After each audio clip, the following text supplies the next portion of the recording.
दोस्तों आप सभी का स्वागत है आपके अपने YouTube चैनल मैथ मस्ती पर और मैं हूं विपिन यादव। तो दोस्तों आज हम आपको बताने जा रहे हैं रेलवे 100 के 11वें वीडियो में। आज हमारा पार्ट 11 होगा रेलवे 100 का। दोस्तों माफ़ी चाहते हैं थोड़ा सा विलंब होने के लिए। रेलवे 100 जो हमारा टारगेट चल रहा है इसमें ये पार्ट 11 होगा।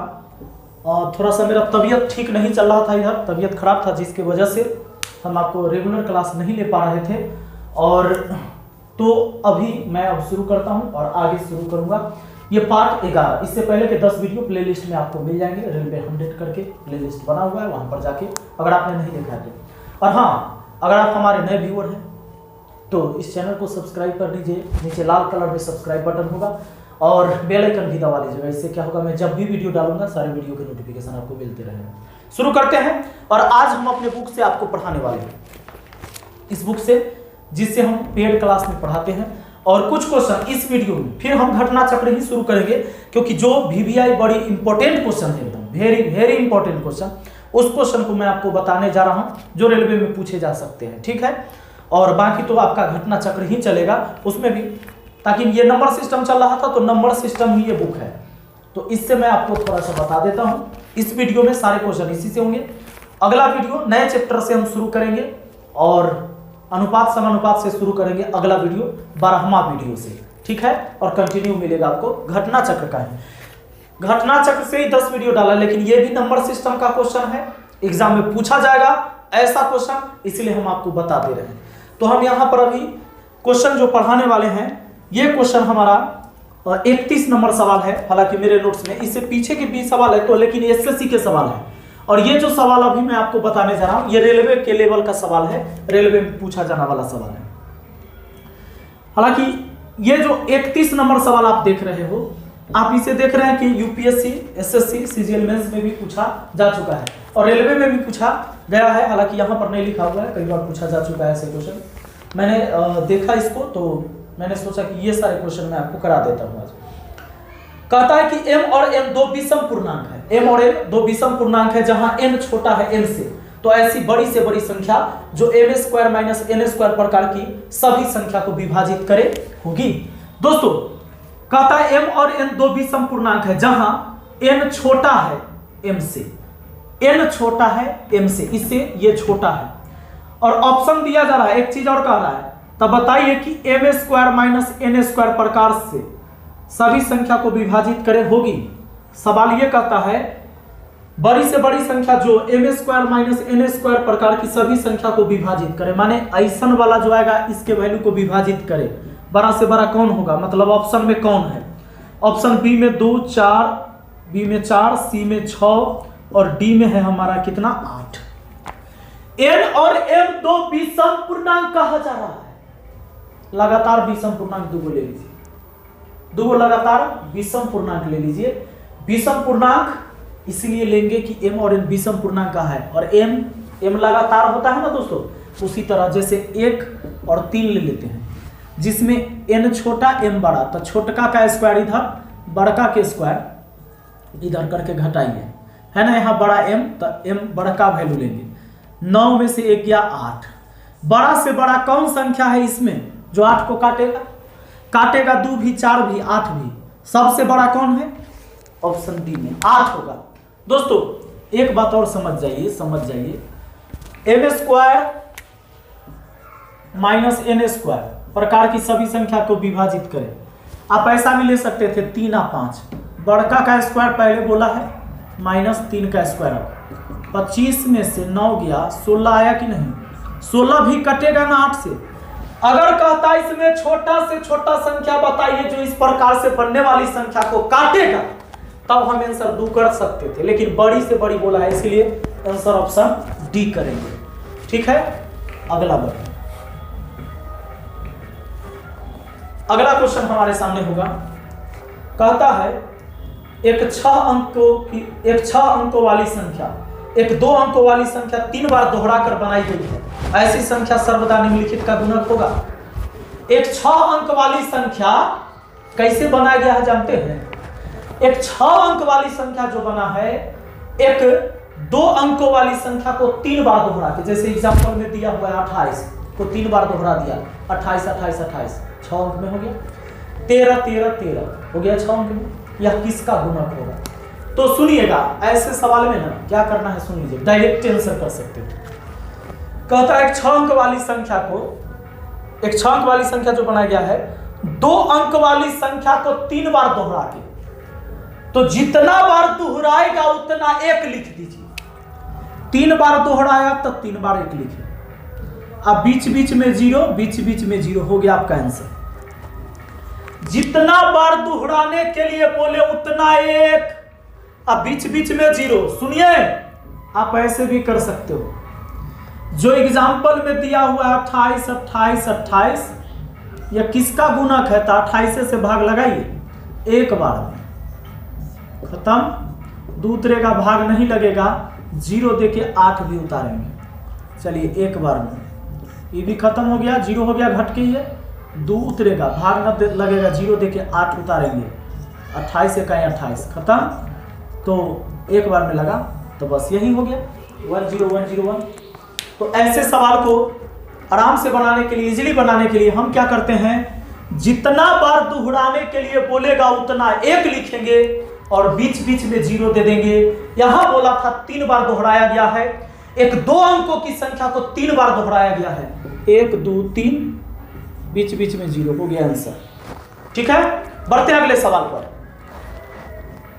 दोस्तों हमारे सामने कहता है 100 और 1000 के बीच की किस संख्या में से, किसी संख्या में से उनके अंकों का योगफल घटा देने पर प्राप्त संख्या सदैव विभाजित होगी। कहता है 100 और 1000 के बीच किसी संख्या में से उनके अंकों का योग घटा देने पर प्राप्त संख्या सदैव विभाजित होगा, मतलब हमेशा विभाजित होगा। सवाल कहता है 100, प्रश्न संख्या 33 है ये, 100 और 1000 के बीच किसी भी संख्या में से, किसी भी संख्या में से उसके अंकों का योग घटा दिया जाएगा तो परिणाम किससे कटेगा? किससे कटेगा? सदैव। सुनिए सुनिए, मान लीजिए आप 101 ले लीजिए, क्योंकि 100 और 1000 के बीच ही न है 100, इसमें से घटाना है इसके अंकों का योग। 101 को घटाइए, 101 में से 2 घटेगा, 99 आएगा। ये 99 किससे कटेगा? ऑप्शन है आपके सामने, ऑप्शन ए में है 5, ऑप्शन बी में है 8, ऑप्शन सी में है 3 और ऑप्शन डी में है दोस्तों हमारा कितना? 10 है, 10 है। सुनिए, 5 से ना, 8 से ना, 3 से, हाँ 3 से कटेगा, 10 से नहीं कटेगा, 3 होगा हमारा आंसर। अब आप कहेंगे 101 का है लिए कोई दूसरा संख्या लीजिए ना, हाँ ले लेते हैं हम 105 ले लिए, तो इसमें से घटाइएगा 1 प्लस 0 प्लस 5, इसके अंकों का योग, किसी संख्या में से उसके अंकों का योग घटाना है। 6 घटाएंगे 99 ही आएगा, 99 फिर कटेगा किससे? 3 से। अब कहेंगे खाली 99 आ रहा है इसीलिए क्या? नहीं भाई, कोई और ले लीजिए, हम 115 ले लेते हैं, इसमें से क्या घटाएंगे? 5 1 6 1 7, नहीं 115 में से घटाएंगे 5 1 6 1 7, 108 आएगा। 108 भी 3 से कट जाएगा, कट जाएगा ना, 3 से कट जाएगा, 3 3 9 3 6 18, 36 बार में कट गया, हो गया। तो आंसर हमारा 3 हो गया। यानी किसी भी 100 से लेकर 1000 के बीच किसी भी संख्या में से उसके अंकों का योग घटा दिया जाए तो बनने वाली जो संख्या होगा हमेशा 3 से विभाजित होगा। दोस्तों बढ़े आगे, चलिए बिल्कुल बढ़ते हैं अगले सवाल पर। प्रश्न संख्या 34 कहता है किसी संख्या को 9 से गुना करके, किसी संख्या को 9 से गुना करके गुणनफल में 9 जोड़ दिया जाता है। इस प्रकार मिलने वाली संख्या यदि 17 से पूर्णतः विभाजित है तो वह सबसे छोटी संख्या कौन सी है? ठीक है, देखिएगा, कहता है किसी संख्या को 9 से गुना करके गुणनफल में 9 जोड़ दिया जाए तो मिलने वाली संख्या कट जाता है किससे? 17 से। तो सवाल पूछता है वह छोटी संख्या कौन सी होगी। हम एक बात आपसे पूछना चाहेंगे, 4 गुना 5 2 से कटेगा कि नहीं? 2 दूना 4, हाँ कट गया। अब कुछ लोग सोचेंगे कि 5 में आप कुछ किए नहीं था, कट कैसे गया? अरे भाई 4 गुना 5 में हम 2 से भाग दिए, इसका मतलब है देखिए 4 5 20, अब 20 को 2 से भाग दिए, कितना बार में कटा? 10 बार में कटा कि नहीं कटा? नीचे में कुछ नहीं ना बचा है, नीचे में 1 रहता है हमेशा कोई भी संख्या, लेकिन नीचे में 1 के अलावा कुछ नहीं ना बचा, कुछ ना बचा मतलब संख्या कट गया। आप कहते हैं कि सर 40 4 से कटेगा कि नहीं कटेगा? अब वही हम लिख दें 8 गुने 5 और तब पूछे कि 4 से कटेगा कि नहीं, तब भी कहिएगा कटेगा। क्यों? क्योंकि इसमें 4 से भाग देंगे, 4 से ये 2 बार में कटा, नीचा में अब कुछ नहीं ना बचा, मतलब संख्या पूरी तरह कट गया।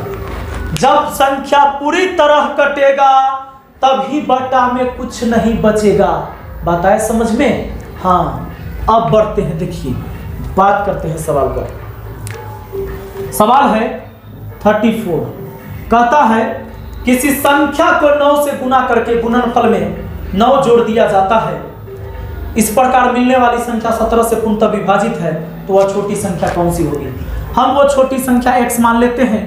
कहता है उस संख्या में 9 से गुना करके गुणनफल में 9 जोड़ दिया जाता है, तब ये 17 से कट जाता है। देखते हैं ऊपर 9 कॉमन लेके x + 1 हो जाएगा, 9 से इसमें भागते x और 9 से इसमें भागे, एक बार में कटा, बट्टा 17।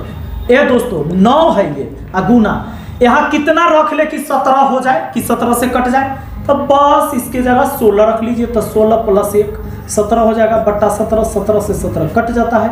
यानी x के जगह 16 होना जरूरी है, x के जगह क्या होना जरूरी है? 16 होना जरूरी है। अब देखिए अगर संख्या 16 रहेगा तो उसमें 9 से गुना करके और 9 जोड़ दीजिएगा तो कट जाएगा 17 से। 16 में 9 से गुना करके 9 जोड़िए, 16 नमा 144 और 9 153, कट जाएगा इस 17 से। कैसे? 17 से काटिए, 17 नमा 53 से कट गया।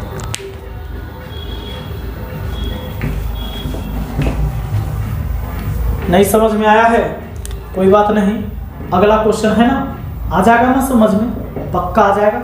देखिए क्या कहता है, प्रश्न कहता है 35 में, किसी संख्या को 7 से गुना करके, दोस्तों किसी संख्या को 7 से गुना करके गुणनफल में 14 जोड़ा जाए।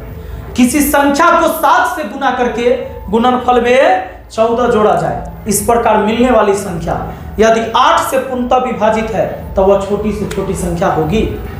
किसी संख्या में 7 से गुना करके गुणनफल में 14 जोड़ा जाए, किसी संख्या में 7 से गुना करके 14 जोड़ दिया जाए तो ये कट जाता है किससे? 8 से। तब पूछता है उस संख्या क्या होगा?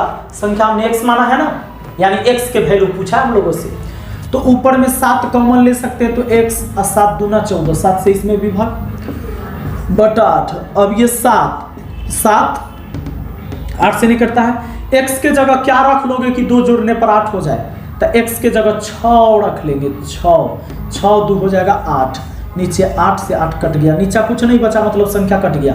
तो x का वैल्यू क्या लेने पर? 6 लेने पर। यानी अगर 6 में 7 से गुना करके 14 जोड़ दें तो ये कट जाएगा 8 से। कहा है कि 7 छके 42, 7 छके होता है 42, 42 और 14 होता है 56, और 56 कट जाता है किससे? 8 से। बात आए समझ में? बिल्कुल आ गया होगा समझ में। आइए तो दोस्तों बढ़ते हैं हम अगले क्वेश्चन पर। हमारा अगला प्रश्न कहता है 36 नंबर, देखिए 36 यानी 36 नंबर सवाल क्या कहता है? कहता है कि संख्या 653 XY, 2 अंकों x और y है। संख्या 653 XY 80 से पूरी विभाजित हो जाता है, तो x + y का मान क्या होगा?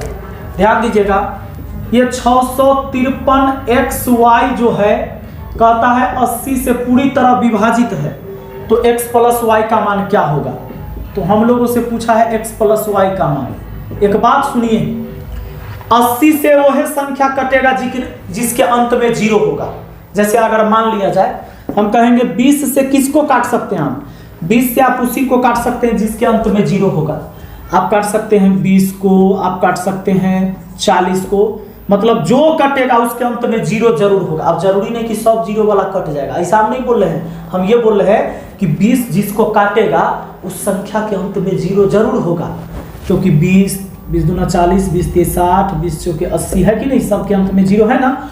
यानी कोई भी जीरो वाला संख्या जब किसी को काटेगा तो कटने वाला संख्या के अंत में जीरो जरूर होगा, उस संख्या के अंत में जीरो जरूर होगा। दोस्तों सुनो सुनो सुनो, इसके अंत में जीरो जरूर होगा, यानी हो गया बात खत्म।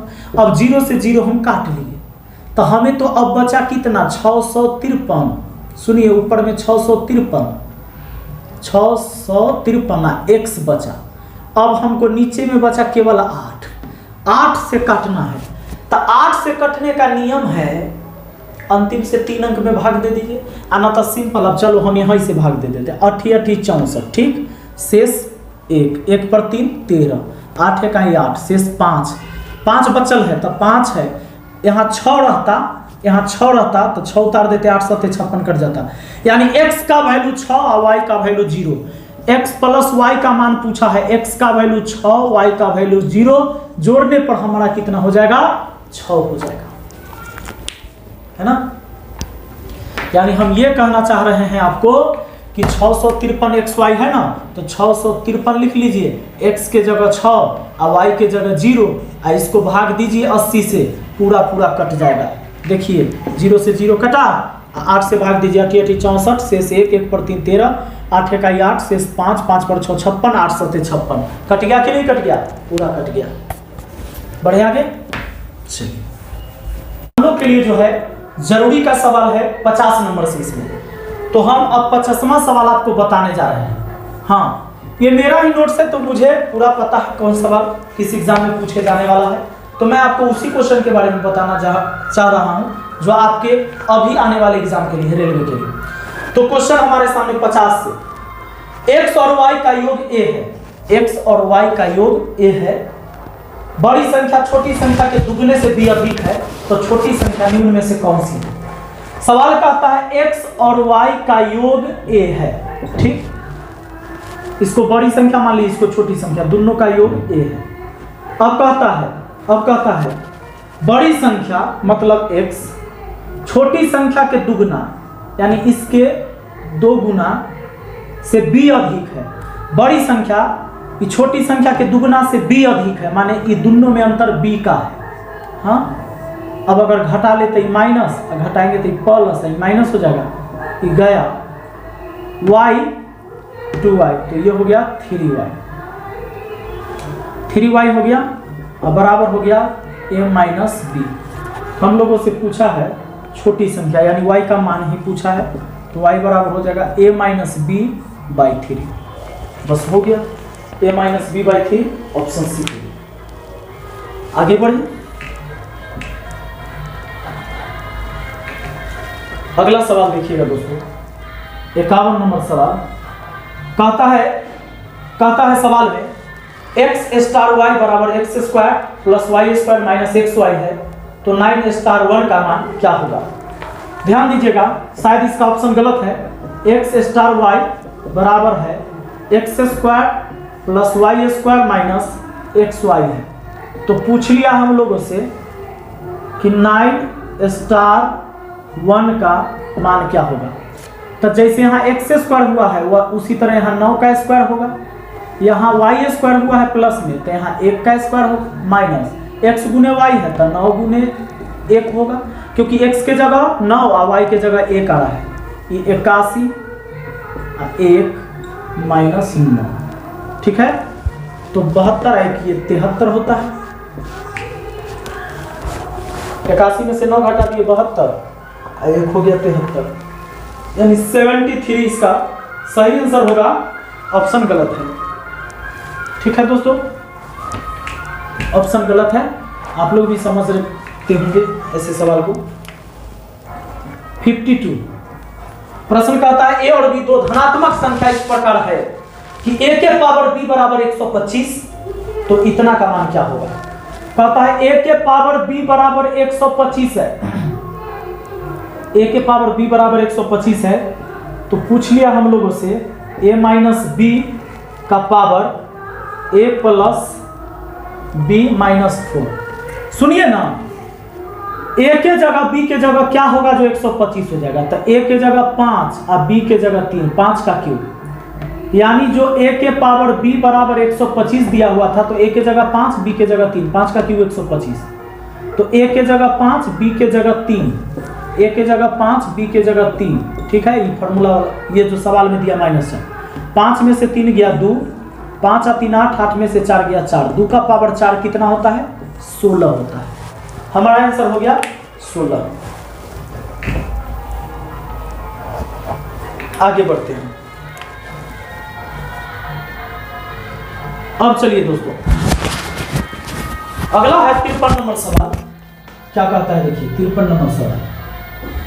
प्रश्न कहता है 1 से 50 तक की संख्या लिखने में कुल कितने अंकों की आवश्यकता होगी? 1 से 50 तक की संख्या लिखने में कुल कितने अंकों की आवश्यकता होगी? सुनिए, जैसे मान लीजिए 1 2 3 4 5 6 7 8 9, 9 तक गए, 9 अंक हुआ। 10 11 12, कितना अंक यूज हो गया जानते हैं दोस्तों? 1 2 3 4 5 6 7 8 9, 10 अंक, 11 अंक, 12 13 14 15 अंक हो गया यूज। यानी इस मार्कर से 15 गो डिजिट निकल चुका 12 तक लिखने में। तो वही सवाल पूछता है कि 1 से 50 तक लिखिएगा तो कितने अंकों की आवश्यकता होगी? आप जाइएगा 1 से 50 तक कितने अंक की आवश्यकता होगी? 1 2 3 4 5 6 7 8 9 10 11 12, ऐसे लिखते जाएंगे कहाँ तक? 50 तक कितना अंक का यूज हो जाएगा? अरे 9 तक तो एक अंक के, तो 9 गो अंक। अब 50 में से 9 को घटा लो, 41 को संख्या बचेगा, वो 2 अंक का होगा, तो 2 से गुना। 9 इकाई 9, 41 दूना 82, तो 91 हो जाएगा ना। 9 2 11 8 9, यानी 91 अंक की आवश्यकता होगी। हमारा आंसर ऑप्शन सी होगा। बढ़ते हैं अगले सवाल पर। देखिए 54,